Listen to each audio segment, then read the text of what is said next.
A global scam industry has been operating behind these walls. Billions are stolen here in Cambodia every year. Using fake identities, people around the world are lured into relationships and then convinced to invest online. Many of those behind the screens come from Indonesia. They say they're victims too, trafficked, beaten and forced to scam strangers. Now Cambodia is cracking down. Hundreds of compounds have been raided and thousands freed. A huge criminal network is under pressure.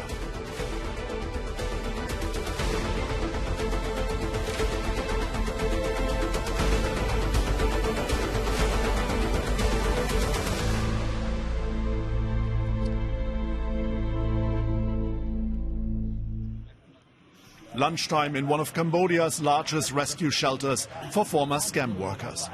The people here were recruited from Indonesia, one of the biggest groups in an illegal industry that has attracted workers from across the globe.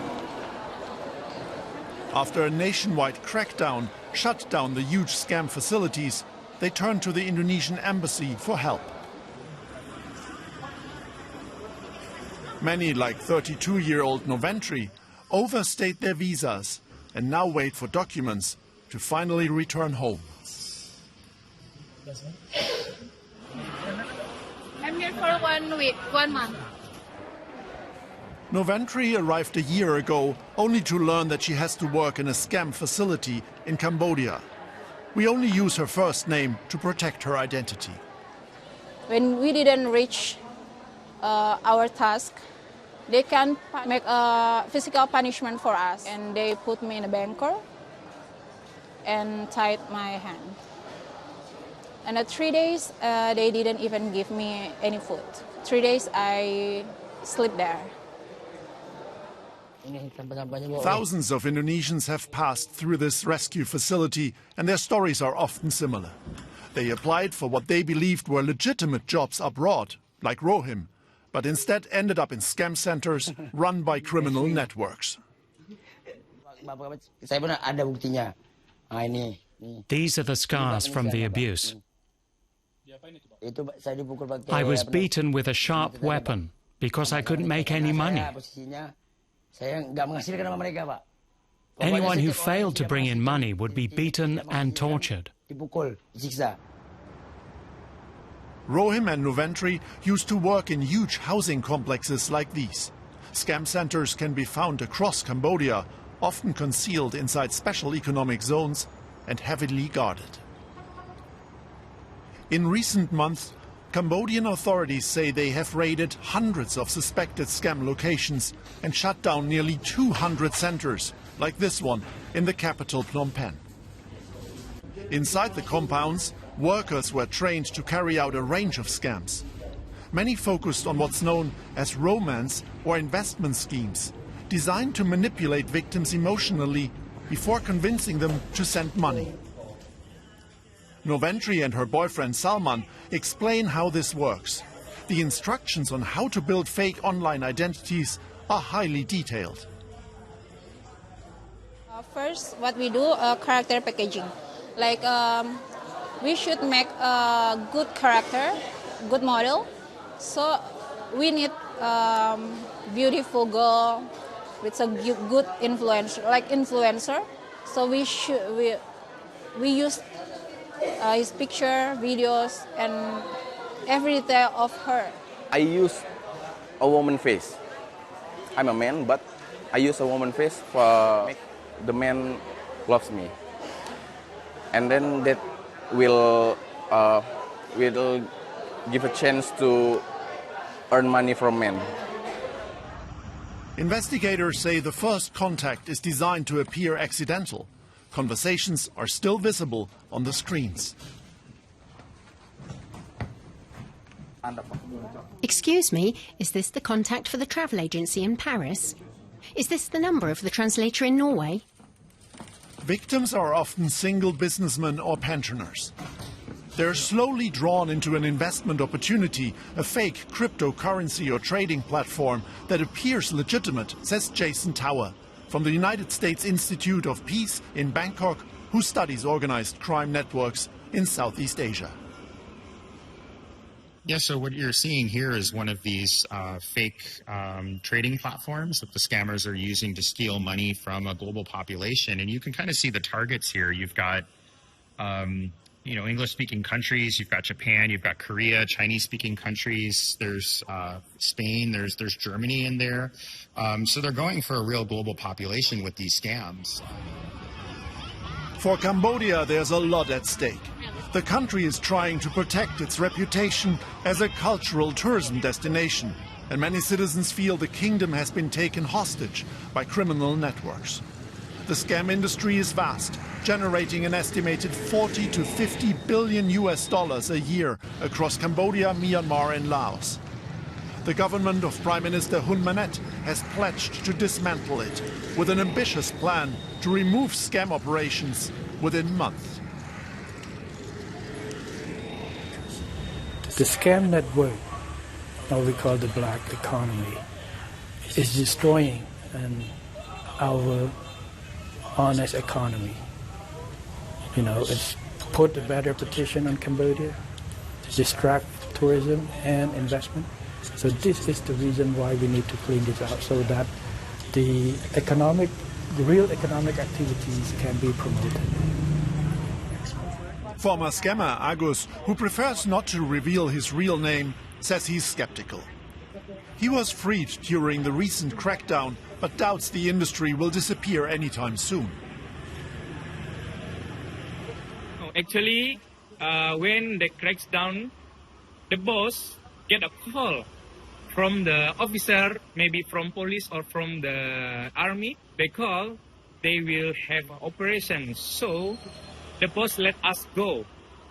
Just let us go, but don't give our passport, don't give our salary. Agus says he knows many scammers who've simply relocated overnight and resumed their work elsewhere. Experts say it's a long road ahead for Cambodian authorities. If the approach of Cambodia is simply, we're going to have a 1-month campaign, and this problem that developed over a period of a decade due to governance failures, due to mass corruption, and due to state-embedded criminality, there's no way that this is going to be effective. This is going to take, I think, a long-term period really of reform where the government deals with the corruption, deals with all of the underlying factors that enabled the scam industry to grow to that size and scale. For Indonesian authorities, getting their nationals out of the country is currently the biggest challenge. Many have overstayed their Cambodian visas and now wait outside the embassy for documents allowing them to return home without facing heavy fines. Long lists show who may be able to board a flight.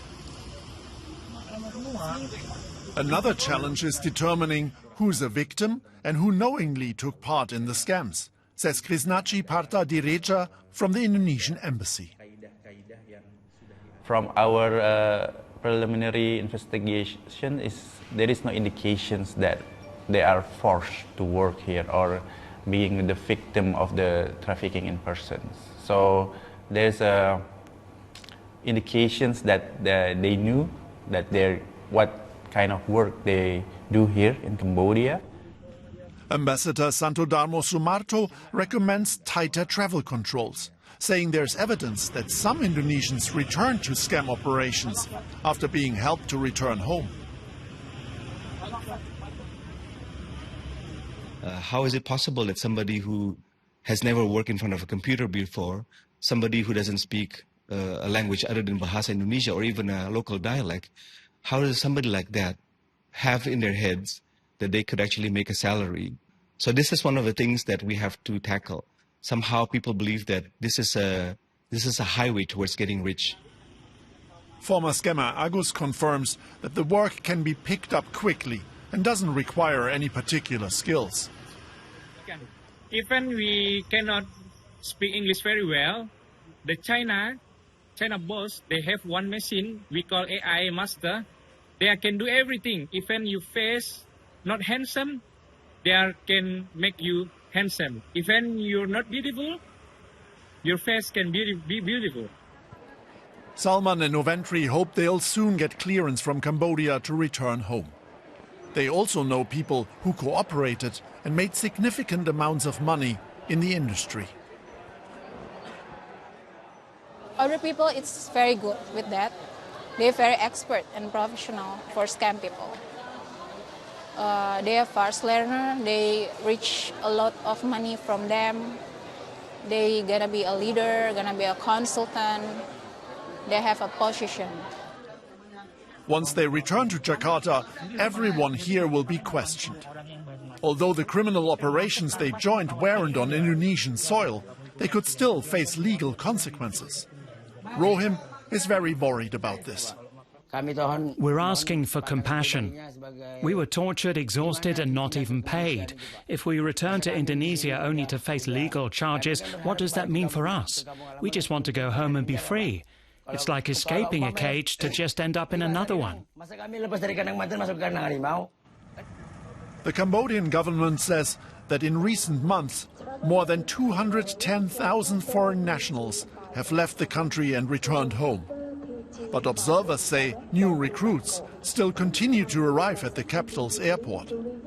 Targeting low-level workers alone won't solve the problem. A coordinated international effort is required to dismantle the networks behind the system, says Jason Tower. This is a new illicit market. It's a new modality of scamming that has really only started to hit the whole of the globe over the past 3 to 4 years. And so I think the law enforcement is now starting to catch up, but I think we have to recognize that this is now a global network. It's based out of Southeast Asia primarily now, but its tentacles are there all across the globe. Back at the shelter, Indonesians listen to a love song. In bitter irony, the lyrics speak of love that endures across distance. Familiar words for many here, words once used to build trust and ultimately to deceive.